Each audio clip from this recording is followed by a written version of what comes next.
So, so I did put the theme of the show equal rights, right? Why is Mhm. it important for Black people to definitely now fight for equal rights compared to, the civil rights and everything else? Like, Well, you see what Dana, how they utilize a Black Lives Matter movement to push a LGBTQ agenda through the United States Supreme Court. mhm. You saw them take the Black Lives Matter flag, and you had the American flag, the Black Lives Matter flag, but in the middle of those two flags, you had the rainbow flag for the LGBTQ community. They have figured out, white people have figured out how to use us and utilize our movements to push their own agendas forward. You never heard them say, I want civil rights. Whenever they marched and fought, LGBTQ community, white community, they fight for equal rights. I want equal rights.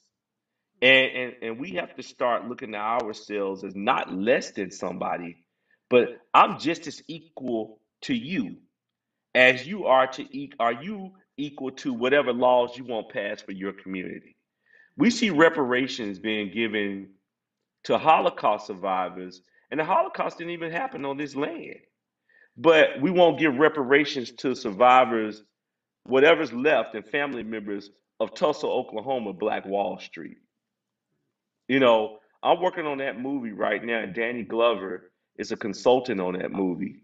And the script was written by Adrian Cowan, who's a renowned photographer, who's an apprentice to Parks, Judith Rutherford James, who's partners with Richard Dreyfuss, and Frederick Williams, who's the author of The Burning of Greenwood, Tulsa, Oklahoma, Rising of 1921. We have an esteemed group of people. Rick Wade, who was Obama's former senior advisor, who's the executive producer, who's now the senior vice president of the United States Chamber of Commerce, the only black man in that position. You know, it's about showing black people, and what Bill Cosby has always shown us is how to show black people, black men and women, as victors, not victims. Right. That's why I say equal rights, because we're not a victim. Um, and so let me ask you this, because when remember when Bill Cosby got a lot of backlash, and when he was really like going in on black people, what he was saying, like, Well, you're talking about the pound cake speech, where Washington Post labeled that the pound cake speech, and what he talked about responsibility and accountability, and the revolution starts in the home. no, he was right, but why did I guess that the conversation I want us to have is like, why was it so much negative backlash from black people? Like, they got offended, but he wasn't lying. You see what I'm saying? So, Well, anytime, Dana, we're very sensitive to being criticized. We don't even like constructive criticism as a race, and it's always been that way. Uh, but when you go into a community where white people control the minds and the influence of black people, especially within the white community at that time, I mean, in the rap community at that time, and you're telling black people to pull their pants up, and they're creating this fad, and they're using us to create this imagery of what's cool, because anything we touch becomes successful. mm-hmm. And Mr. Cosby saw that. He saw how this was going to, this type of behavior was going to be detrimental to our success, not just in corporate America, but in brand America, as far as being spokespersons for a product, Right. and how it was going to destroy the black family. And he called them out. Russell Simmons became upset with him. Russell later tried to apologize, Yeah, Russell because is Russell, in Valley because he ain't trying to be caught up in some right, sexual case here. right, he sold everything. Uh, but when people like that, who's controlled by the industry, and they're saying, look, you got to turn on Bill Cosby now. Certain people in the rap community, certain people in the entertainment world, because he just called you out. But Right. it was constructive criticism. It wasn't a call out That's why he started doing those call outs across the country, going to, because in Philadelphia they were known for, if someone saw you doing something, they call you out. Right. And that happened that way in my community. I grew up in the No, I projects in think Bessemer, I Alabama. think if Is the somebody's gonna call, eldest? if somebody's Go gonna ahead. call us out, it should be our own. Right. Especially somebody like a Bill Cosby, like Judge Joe Brown. Judge Joe Brown always calling out black Well, people. Judge Joe Brown called out. He just called out Cardi B. Right. Let me tell you how I do it. See, Dr. Cosby is nice and polite. I say, pull your goddamn pants up. You look like you've been butt busted with your punk ass off in the joint someplace. Now they understand that. Or you look like a goddamn hoe selling pussy. Who your pimp you the bottom hoe for? They But understand see, that. But you Judge see Joe them Brown say, says it. this is He says reprehensible conduct. right. Yeah, they Judge Joe see Dr. Brown. Cosby would say this reprehensible conduct has got to Right. stop. Yeah, Right. he was very proper. And they don't understand that type of language because that's not the type of language or vocabulary that's in their homes. Judge Joe Brown talks like, "Hey, I'm your parent when no camera ain't around." If that makes sense. Right. And that's the only language, and they couldn't understand Mr. Cosby's vocabulary. You can't come. I was always taught in college. I graduated from Miles College, small historical black college in Birmingham, Alabama, and my public speaking teacher always told me you have to have different wardrobe of languages.